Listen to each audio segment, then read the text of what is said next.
सर्वप्रथम चाळीसगावकरांना माझा मानाचा जय शिवराय. मी चित्रपट अभिनेता रोहन पाटील आता माझ्याबरोबर या ठिकाणी उपस्थित असलेला सकल मराठा समाज चाळीसगाव, लेखक निर्माते गोवर्धन दोलताडे, दिग्दर्शक शिवाजी दोलताडे, श्यामसुंदर तारक, जरांगे पाटलांचे सहकारी आणि सगळा समाज बांधव. आज चाळीसगावमध्ये येण्याचा अनुषंग असा होता की गेल्या 1 वर्षभरापासून आपण जे नाव देशभर गाजतंय ते नाव म्हणजे आदरणीय मनोज जरांगे पाटील. ते नाव मी जे आता म्हणलो 1 वर्षापूर्वीचं नाव नाही, फक्त 1 वर्षापासून ते चर्चेत आलेलं नाव आहे, पण त्यांचा लढा तो गेल्या 15 वर्षापासूनचा तो लढा आहे. एवढा महाभयंकर संघर्ष आहे आणि हा संघर्ष अजरामर ठेवण्यासाठी, हा लढा पडद्यावर येण्यासाठी, हा लढा घराघरात जाण्यासाठी आम्ही चित्रपटाच्या माध्यमातून हा लढा सगळीकडे पोहोचवतोय. ह्याच अनुषंगाने आम्ही एक संघर्ष योद्धा मनोज जरांगे पाटील हा चित्रपट बनवला आमच्या निर्मात्यांनी आणि त्या चित्रपटात मी आदरणीय मनोज जरांगे पाटलांची भूमिका स्वतः निभावली. चित्रपट खूप सुंदर झालाय. त्या चित्रपटाला आदरणीय जरांगे पाटलांच्या शुभेच्छा, आशीर्वाद पहिल्यापासून आमच्या बरोबर आहेत. गेल्या 14 जून पासून राज्यभर जवळजवळ 250 ते 300 थिएटरला हा सिनेमा रिलीज झालाय. आपल्या चाळीसगावमध्ये सुद्धा आहे आणि ह्याच अनुषंगाने समाजाला भेटण्यासाठी आम्ही आलोय की चाळीसगावमधून ह्या चित्रपटाला चांगला प्रतिसाद मिळावा, जळगावमधून प्रतिसाद मिळावा, कारण हा चित्रपट तुमचा आमचा सगळ्यांचा आहे. हा आमचा चित्रपट राहिलेला नाही. ह्याच्या मी का म्हणतोय, आमचे निर्माते ह्या गोष्टी सविस्तर बोलतील, पण ह्या चित्रपटाचा जो प्रॉफिट आहे सगळा, तो आम्ही जो नफा होईल तो सगळा नफा आम्ही मराठा समाजातला गरजूवंतांना पूर्ण मदत म्हणून जाहीर केलेला आहे. त्याच्यामुळे ह्या सिनेमाला मालक कुणी राहिलेला नाही किंवा सिनेमा खूप चालला तरी निर्माता आता मोठा होणार नाही. जेवढा चालेल तेवढी मदत समाजाला जास्त प्रमाणात होईल. त्याच्यामुळं जरांगे पाटलांचा संघर्ष जाणून घेण्यासाठी आणि समाजातल्या गरजूवंतांना जास्त प्रमाणात मदत जाण्यासाठी आपण संघर्ष योद्धा हा सिनेमा आपल्या चाळीसगावमध्ये हंस थिएटरला 3 वाजताचा शो आहे. जास्त प्रमाणात आपण बघा, आपल्या जवळच्यांना बघायला सांगा. आणि हा सिनेमा राज्यातल्या सगळ्या जाती धर्मांसाठी आम्ही बनवलाय, स्पेसिफिक नाही. त्याच्यामुळे आम्ही त्या सिनेमाचं नावच संघर्ष योद्धा ठेवलंय.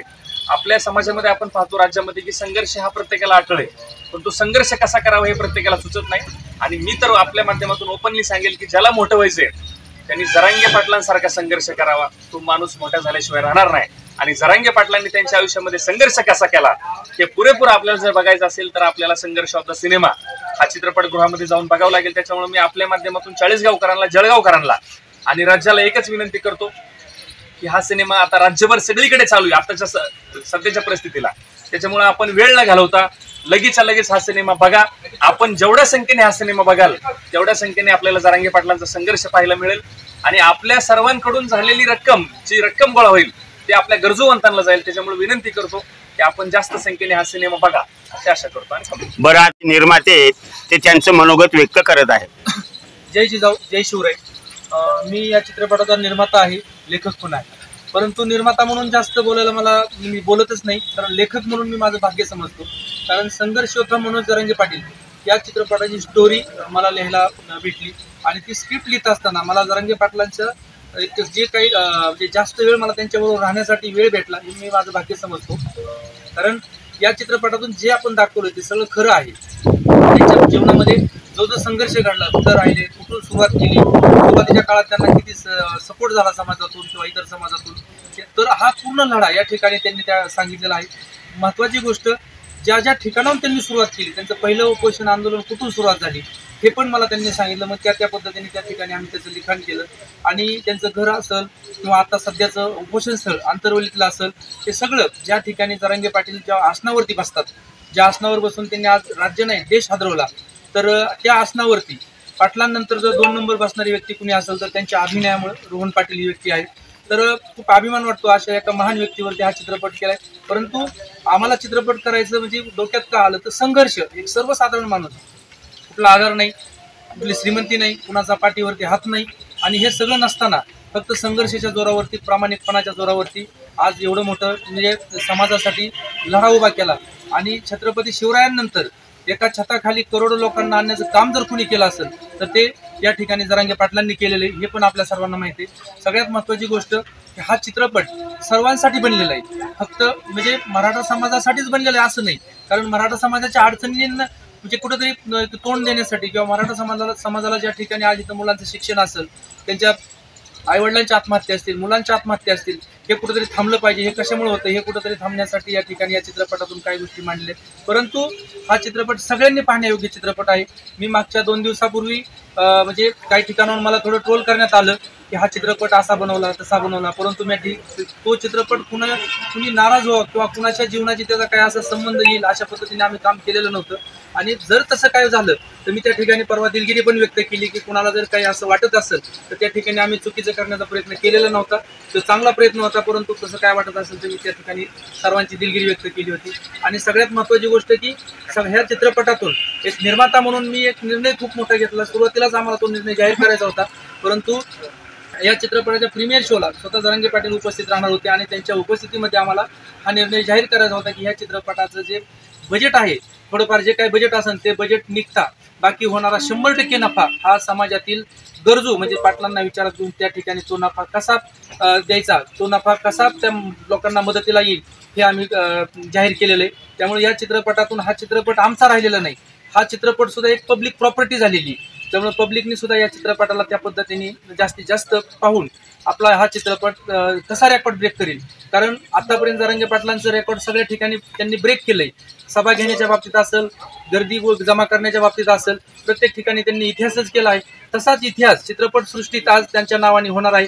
कारण हा इतिहास होणं गरजेचं आहे. हा चित्रपटसृष्टीसाठी सुद्धा एक चांगला प्रश्न म्हणजे चांगली गोष्ट आहे. कारण मराठी चित्रपटसृष्टी सुद्धा सध्या संपुष्टाकडे चाललेली, परंतु कुठेतरी अशा एखाद्या चित्रपट येत असतो आणि कुठेतरी एखाद्या संघर्ष योद्ध्याची कहाणी त्या चित्रपटाच्या माध्यमातून त्या ठिकाणी मांडलेली असते आणि तो चित्रपट राज्यात नव्हे तर देशात मोठ्या प्रमाणात चालणार असतो. आणि जर मराठी चित्रपटसृष्टीत असा चित्रपट चालतोय तर कुठेतरी मराठी चित्रपटसृष्टीला सुद्धा त्या ठिकाणी उजाळा भेटणार आहे, कुठेतरी जीवदान भेटणार आहे. हे पण त्या ठिकाणी चांगल्या गोष्टी आहेत. म्हणून मी सकल मराठा समाज असेल, इतर सर्व समाज असेल, सर्वांना मी जाहीर आव्हान करतो की हा चित्रपट आपल्या सगळ्यांसाठी बनलेला आहे. त्यामुळे जास्तीत जास्तच्या संख्येने हा चित्रपट आपण पहा. आता बऱ्याच ठिकाणावरून या चित्रपटाला टॅक्स फ्री व्हावा म्हणून सुद्धा मागणी येत आहे, तर ते पण त्या ठिकाणी सरकारने त्या गोष्टीचा विचार करावा आणि हा चित्रपट सगळ्यांसाठी टॅक्स फ्री करावा अशी विनंती करतो. 14 जूनला हा चित्रपट रिलीज झालाय. आपल्याकडे पण या भागात 40गावमध्ये पण हा चित्रपट मोठ्या प्रमाणात चालवत आला अशी अपेक्षा व्यक्त करतो. आणि कमीत कमी 1-1.5 महिना हा चित्रपट चालणार आहे, तोपर्यंत आपण मागं हटायचं नाही, हे एवढं बोलतो आणि धन्यवाद. नमस्कार, मी शिवाजी दोलताडे, डिरेक्टर. संघर्ष होता मनोज जरांगे पाटील हा चित्रपट ज्यावेळेस आम्ही करायचं ठरवलं त्यावेळेस आम्हाला मनोज जरांगे पाटलांनी सांगितलं की हा चित्रपट सर्व समाजाने बघितला पाहिजे. कारण चित्रपट हा एक कोणाचा विषय नसतो, तो सर्वांसाठीचा विषय असतो आणि आपल्या चित्रपटातून सर्वांना आदर्श भेटला पाहिजे असा सिनेमा झाला पाहिजे. असं खरोखर तसाच सिनेमा झालेला आहे की 14 जूनला संपूर्ण महाराष्ट्रात हा चित्रपट रिलीज झालेला आहे. मराठवाड्यात तुफान गर्दी आहे आणि आपल्याकडे 40गाव असेल, जळगाव असेल या भागामध्ये 21 तारखेपासून म्हणजे उद्यापासून हा सिनेमा रिलीज होत आहे. तर 40गावकरांबाबतीत मी एक गोष्ट ऐकलेली आहे की त्यांनी जर एखादी गोष्ट ठरवली तर ते करतातच. तर मलाही या गोष्टीची खात्री आहे की 40गावकरही या चित्रपटाला भरभरून प्रतिसाद देतील. आत्ताच आमचा जो विषय झाला त्यानुसार काही जण तर बोलले की महिनाभर चित्रपट आम्ही हाऊसफुल ठेवू आणि नक्कीच तुमच्याकडून त्या अपेक्षा करतात आम्ही की हा चित्रपट महिनाभर नाही 2 महिनेही तो हलणार नाही असं हे करा.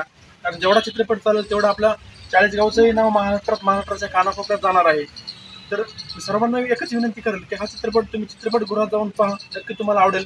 आणि प्रत्येकाला लाईफमध्ये काही ना काही करायची इच्छा असते, काही ना काही करण्याची धडपडत असतो, मग तो कोणत्याही जातीचा असू दे, समाजाचा असू दे, पण काही ना काही करण्याची इच्छा असते त्याला. तर हा चित्रपट पाहिल्यानंतर संघर्ष कसा करावा आणि त्याच्यात जर काही अडचणी आल्या तर त्याच्यावरती मात कशी करावी, आपल्या देहापर्यंत कसं पोहोचावं ते नक्कीच तुम्हाला पाहायला भेटेल. आणि त्याचा तुम्ही आदर्श घेऊन, प्रेरणा घेऊन आपलं जे काही टार्गेट असेल, आपले जे काही इच्छा असतील तिथपर्यंत तुम्ही नक्कीच पोहोचाल. हा चित्रपटगृहात जाऊन नक्की बघा. मला विनंती आहे, संघर्ष योद्धा मनोज दादा जरांगे पाटील यांच्यावर जो चित्रफित तयार केली, पिक्चर काढलेला आहे, त्याला शासनाने टॅक्स फ्री करावा. कारण की इथल्या लेकराला कळायला पाहिजे की संघर्ष काय असतो आणि इथून काय शिकवावं लागतं.